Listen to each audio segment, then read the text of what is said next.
La situation des déplacés du Nigeria préoccupe les Nations Unies. Elles entendent mobiliser 174 millions de dollars pour soulager leur peine.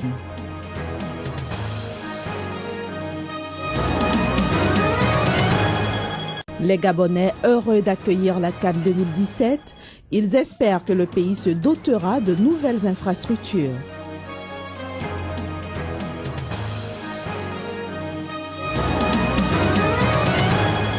Enfin, le trafic aérien est resté très perturbé ce jeudi en France par la grève des contrôleurs avec des centaines de vols annulés.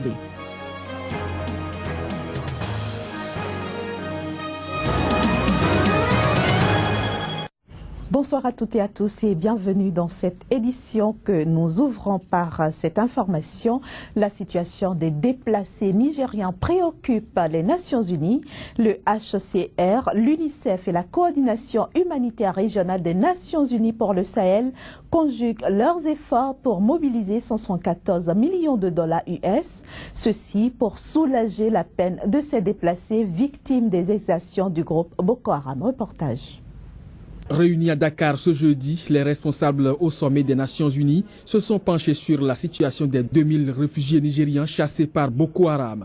Ce regain d'intérêt se justifie par le fait que ces déplacés sont exposés à beaucoup d'intempéries. La semaine dernière, plus de 200 personnes sont mortes de choléra dans le camp des déplacés de Minaoua au Cameroun, un camp qui compte déjà près de 32 000 réfugiés. Pour la représentante régionale du HCR pour l'Afrique de l'Ouest, la priorité pour l'année 2015, c'est de continuer à poursuivre l'assistance, que ce soit au niveau de la santé, de l'éducation et de la nourriture. Face à la situation de ces déplacés nigérians et ceux du Sahel en général, des mesures subséquentes sont nécessaires. Au vu de l'ampleur de la crise et du retard du financement humanitaire, l'ONU a récemment décidé d'allouer 27 millions de son fonds central d'urgence pour financer la réponse à cette crise. 10 millions soutiendront des opérations au nord-est du Nigeria, tandis que le reste sera alloué aux besoins les plus urgents dans les pays. La région du nord du Nigeria, en proie à des violences depuis 2006, est aussi celle où la lutte contre la poliomyélite n'a pas encore prospéré. C'est donc un risque pour la communauté internationale de laisser perdurer une telle situation qui pourrait remettre en cause des acquis de développement. Le Nigeria est un des 3 pays avec l'Afghanistan et le Pakistan où la transmission de la polio n'a jamais été interrompue. Rappelons que l'insurrection islamiste a fait près de 13 000 morts depuis 2006. Le nouveau président promet finir avec les islamistes de Boko Haram les jours à venir avec le concours des forces de la coalition, surtout tchado-nigérienne. Sur place au Nigeria, la police a intercepté un convoi de personnes en partance pour Zamfara dans le nord-ouest. Une situation décriée par les organisations de défense des droits de l'homme dans ce pays qui se prépare à élire ses gouverneurs le samedi prochain. Plus de précisions à travers ce reportage. Il est signé de notre correspondant au Nigeria, Abdoulaye Issa. La police nigériane a procédé à des arrestations ce jour dans la localité de Tinkafi dans l'état de Zamfara, dans l'extrême nord-ouest du Nigeria. De centaines de personnes probablement en route pour accomplir leur devoir civique du samedi 11 avril 2015. Ces arrestations interviennent au moment où les frontières terrestres du pays sont fermées depuis mercredi 8 avril 2015 à minuit, comme annoncé dans un communiqué du ministère nigérien de l'Intérieur. Au total, 127 personnes ont été appréhendées en route pour Zamfara. Les frontières de ce pays, qui resteront fermées jusqu'à dimanche midi, permettront un déroulement sans embâche du processus électoral dans un pays où les rivalités ethniques et religieuses sont d'actualité. Ce géant économiquement stable partage ses frontières avec le Tchad, le Cameroun, le Niger et le Bénin. Fermeture qui porte un coup dur dans les différentes activités économiques des paisibles citoyens de ces pays. Le pays qui vient de franchir le premier cap avec les scrutins du samedi 28 mars 2015 qui ont conduit à la victoire du candidat de l'opposition, Mohamed Bouhari, face au président Goodluck Jonathan, vivra une seconde période de peur, surtout dans les États avec les élections des gouverneurs et les parlementaires des États. Pourvu que tout se passe dans la symbiose et le calme, tout en faisant preuve de fair play, comme l'ont si chanté et martelé plusieurs candidats lors de la campagne électorale. Du Nigeria, rendons-nous au Togo où le chef de la mission de l'OIF dépêché sur place pour l'évaluation du fichier électoral avant la présidentielle du 25 avril prochain était face à la presse mercredi. Le général Siaka Sangaré a dit aux professionnels des médias les tâches exécutées au cours de son séjour. Il a ensuite déclaré que le fichier électoral à l'étape actuelle peut servir au scrutin même s'il n'est pas parfait. Le point avec Ferdinand Gadé, notre correspondant à Lomé. Les anomalies sur les numéros de carte, les inscriptions multiples, les erreurs d'orthographe des noms, prénoms, professions ou encore sur les champs non codés, la complétude des enregistrements pour les inscrits et des indications ont été également menées dans le domaine de la formulation et de l'exécution des requêtes pour faire ressortir toutes les anomalies du fichier électoral et établir des statistiques. Et les statistiques, après la correction du fichier électoral par les experts de l'Organisation internationale de la francophonie, ont permis d'avoir 3 509 258 électeurs qui iront dans les 8 994 bureaux de vote le 25 avril prochain sur toute l'étendue du territoire togolais. Et ceci afin d'élire celui à qui confier pour les 5 années à venir les destinées du Togo. C'est du moins ce que l'on peut retenir suite à la conférence de presse donnée à Lomé mercredi par le chef de mission de l'OIF, le général Siaka Sangaré. Nous avons effectivement dénombré aussi 291 907 cas dont les numéros de carte d'électeurs diffèrent des numéros de CRV auxquels les électeurs sont affectés et également la détection des mineurs ou d'étrangers sur le fichier. Venue au Togo le 9 mars dernier, cette délégation de 3 experts de l'Organisation internationale de la francophonie aura mis 1 mois environ pour parvenir à des listes électorales que le chef de mission qualifie de consensuelles, puisque les travaux de son évaluation ont été effectués avec les représentants de tous les candidats à l'élection présidentielle de cette année. Un fichier électoral est fiable quand il est consensuel. Et le fichier aujourd'hui que nous avons n'est pas parfait, il est perfectible. J'insiste beaucoup là-dessus.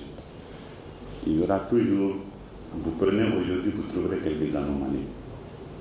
Mais que l'état actuel permet, son état actuel permet de tenir le scrutin de 2015.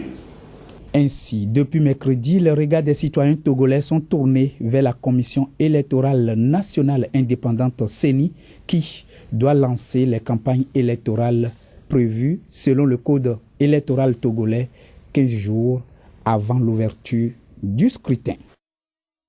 Un mot de football à présent avec la CAN 2017 dont l'organisation vient d'être attribuée au Gabon.